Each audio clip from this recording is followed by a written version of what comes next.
What's up guys, KG here. Fun little job today. 21 dead pine trees along the driveway. We got the Takuchi. We're gonna drop them all. They're all over here.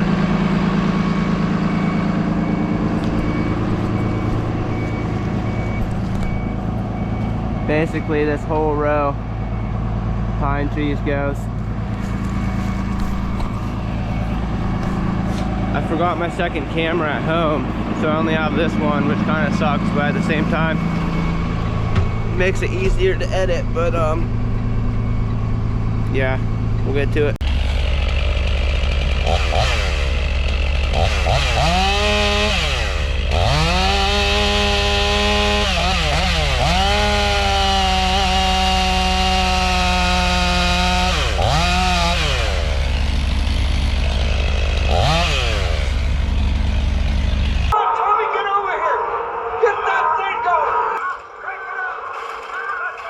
This is a Halloween video I did. I know Halloween's over, it's a little late. The mask, I had to order it. It didn't come till after Halloween, so I wasn't able to do the video until after. It was kind of like a last minute idea that I had. But anyhow, the mask came and I figured I would do a video anyhow, even though Halloween's over, just for fun.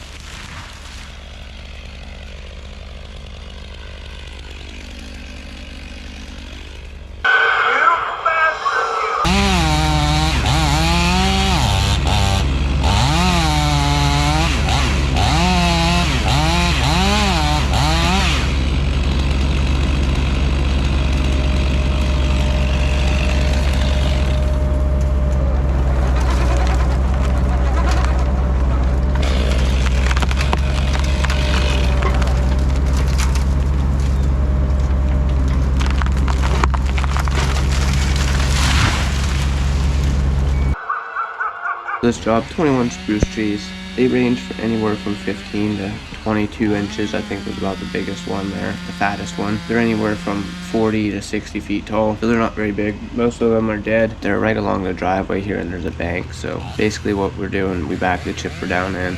We're the ones at the bottom, we have to drop across the driveway towards the house, and then once we get a hole big enough down there, we can start dropping them down the driveway so the butts are facing up the hill where you can just drag the butts right to the chipper. Either way, dropping them at the house, we have the skid steer there that can just spin them around, and then the chipper grapple grabs them and chips the whole trees. They're pretty basic trees. Most of them are either leaning down the hill or they're leaning up the hill where we have to push them over, but they're not anything extremely difficult. They're pretty simple.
It doesn't have to be very high. This is a single stem tree, like it doesn't have a lot of weight, and this skid steer has a lot of power. Like you don't need it high for this kind of stuff. I don't know if you can tell, the rope's kind of out over like this one little twig out there where it's not against the base of the tree, but I'm able to get it around all the other limbs to send a bowline up, and then when we tighten it with the skid steer, it just breaks that limb and cinches against the base of the tree. The rope's probably like 20-25 feet up, plenty of leverage to pull these little skinny trees over. And the reason I put a rope up there is because we didn't want to go in a neighbor's yard for this, but then later on we find out that most of these trees actually belong to the neighbor, and both neighbors are going in on, they're splitting the bill. He's actually a landscaper. He owns his own landscaping business, and he said we can use his yard, and if we tear it up a little bit, that he'll be able to fix it, but obviously try not to tear it up. We end up using the yard, but we didn't tear it up at all. Actually, we just go right along the edge of the trees where there's no grass under there. It's all pine needles and crap, and then when you grind the stumps, it's all stump shavings, and just, you know, they need a landscaper either way. Obviously, we do our best to avoid leaving any ruts or tearing the yard up at all. That's the last one going that way. The rest of these we're going to drop towards the machine there in this direction. Most of them are leaning downhill. Some of them are leaning up, like this one here is leaning hard up there. I don't know if you can see it. So that'll need a rope. You can't bring the machine up here. It's the neighbors. And there's a big bank right here. So this is a classic example of how tree work always changes. So at first we couldn't come up in here, but it turns out 19 of these trees are actually this guy's. Yeah, he's splitting the bill with this other guy. And he said he's a landscaper. We can do whatever we want to his yard. He'll be able to fix it. That being said, we're not going to tear it up too much. We're just going to be coming right along the edge here. Right along the edge here, where all these stumps are getting ground out. It's all going to be tore up where these trees are at anyhow. So, yeah.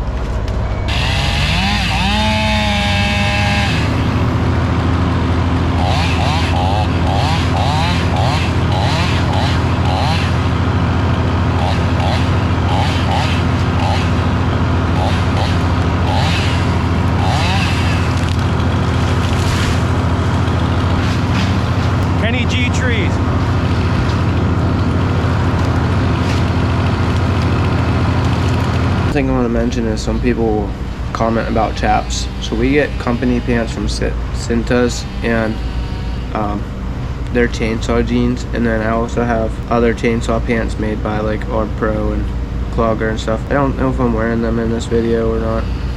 Can't remember. They're really hot and uncomfortable, the jeans are. A lot of times I wear my Arb Pros, but you know, the basic cause of an accident is not paying attention. As long as you're paying attention to where your saw is and where it's going to kick back to, if it does kick back, you'll be fine, because you'll be able to prevent it, or you'll be able to change your technique or adjust the way you're doing it. If you notice, oh, my saw is going to kick back into my leg, if I cut it in this position, then you can adjust your position to avoid that entirely. It's all in paying attention, guys. That's the most important thing, is paying attention to all the little details. And this is why mistakes happen to like the experienced guys, because they're so experienced. They just go in there, they're not paying attention to those little details anymore because they've done it 1,000 times.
Chipper is no joke. It's a beast. Its drum is 36 by 24 inches high, 375 horsepower. It'll chip a 20-inch log like oak easily, no problem. I mean, you can go even a little bigger if you want, but we usually don't go any bigger than 20. Technically, like I said, it has a 24-inch drum, so you could probably shove a 24-inch log in there, but that would just be hard on the chipper and a waste of material, so we don't do that. Really, it's made for brush. That's why it's so wide of a feed wheel. Get big tops and stuff in there, but it also chips the big wood. It's nice not having to deal with logs though. For most trees, like even the really big trees, you really only have the main stem that you have to deal with. Chipper's a beast. See what a difference this chipper makes in this skid steer. These are 21 trees. We haven't been here an hour. We're halfway done.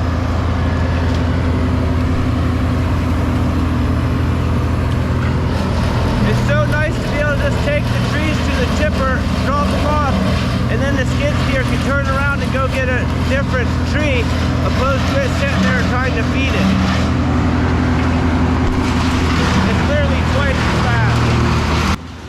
It's also really nice to have a full-size skid steer on these jobs like this because they have way more power than a mini skid steer. Not only can they push big trees over, but they can carry whole trees to the chipper, and then you can chip it, and then you're not spending, you know, 2-3 minutes cutting a tree up every time you drop one. It's just one cut, it's to the chipper grabs it, the skid steer is going to get another one. Very efficient. They have their place. Sometimes they're not the best piece of equipment to use depending on the job. You know, you wouldn't want to take it in somebody's really nice yard just to do one little tree, but on jobs like this where there's massive amounts of work and they have to have landscaping done anyhow once we grind all these stumps out, then it just makes more sense to take it there, because then it takes way less time and you can give the customer a better price because of it.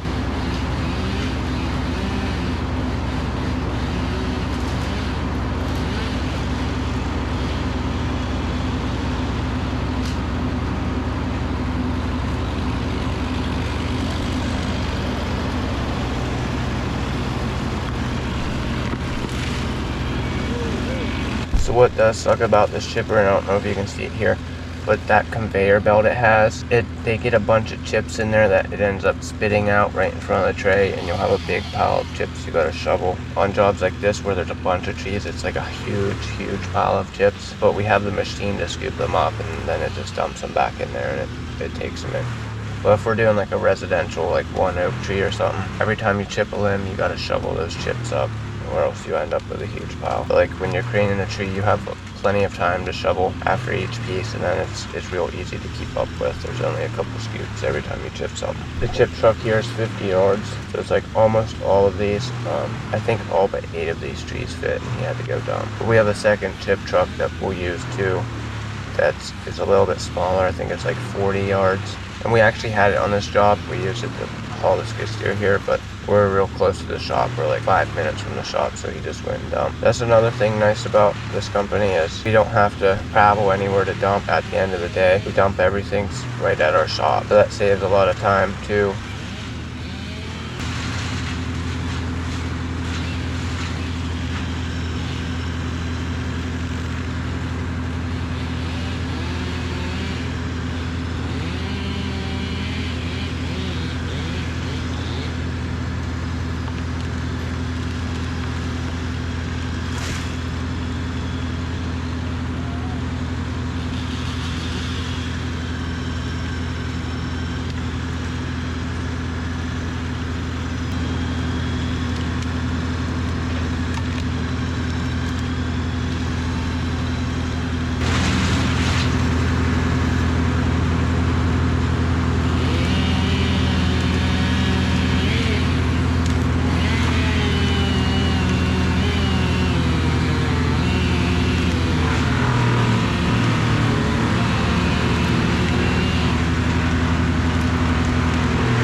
let's clean up all the little chips and shit. We'll scoop those right up with the Takuchi and load them in the back of the truck. Easy peasy, we'll be done here by 10 o'clock. The stump grinder is the Vermeer SC70. Yeah, 70 horsepower stump grinder. It's the newest version. We have the old one too, which is the 60 TX, which is 60 horsepower. So you wouldn't think that 10 horsepower makes a difference, but it does. It makes a huge difference. Not only that, but they redesigned the whole undercarriage on this new one. The old 60 TX had a real crappy undercarriage and it would bounce so much just tracking it down like pavement. That thing would be bouncing up and down really bad. And this new one it's like really smooth. It's like riding in a Cadillac. The one flaw that it does have though is it pops its tracks off really easily for some reason. And they both take different tracks. For some reason they're different like tread patterns or whatever. But just turning in wood chips or turning in the stump shavings, the tracks will pop off, so you have to be really careful with it. Whereas the old one, even though it has a crappy undercarriage where it's real bouncy and shaky, it never had any problems popping tracks unless you like were turning on a little stump or something. But yeah, this Vermeer SC70 TX is a beast. It ground all 21 of these stumps in probably like 20 minutes maybe.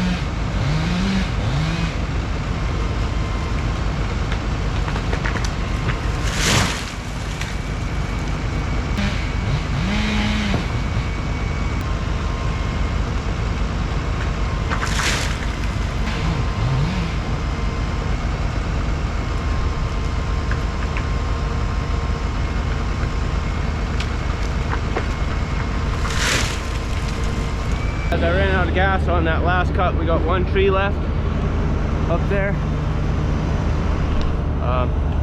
Waiting once Mike gets back, he had to go dump. We'll chip these whole trees and then we're done. It's only 9:45 right now, so we'll probably be done at like 10:30, 11. Then we get to go home with 8 hours, so that's cool. This one, he can't get behind it with the machine. Says there's guide wires going to the telephone pole right here. So I'm just gonna toss the rope up there, have them pull it over. This last tree here, it doesn't need much leverage. This is just a short little dead tree, like it pulls it over so easily.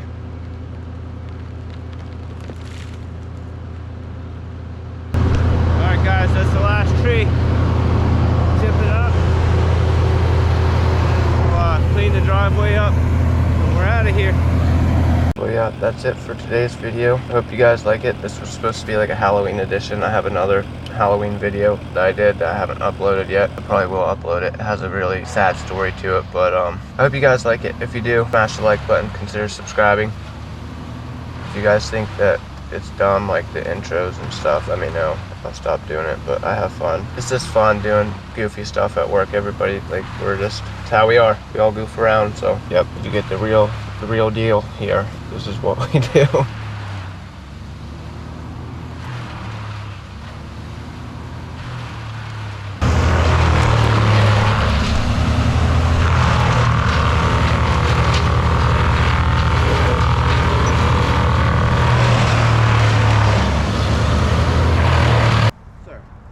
Any tips for us regarding chainsaw maintenance? First, a sharp saw is really important. And you might want to even get a carbide team. You never know when you're going to have to cut through a car door or something. Next, what you want to do, get you one of those fuel injected saws. These carburetors, fuckers, they never start. You know how many times I had somebody be awake and this fucking piece of shit won't start? Tommy, yeah. Last clip there, it was pretty dumb, crappy, but it's just for fun, plus practice editing. Although it's pretty bad, it's just for fun, so, you know. That's all.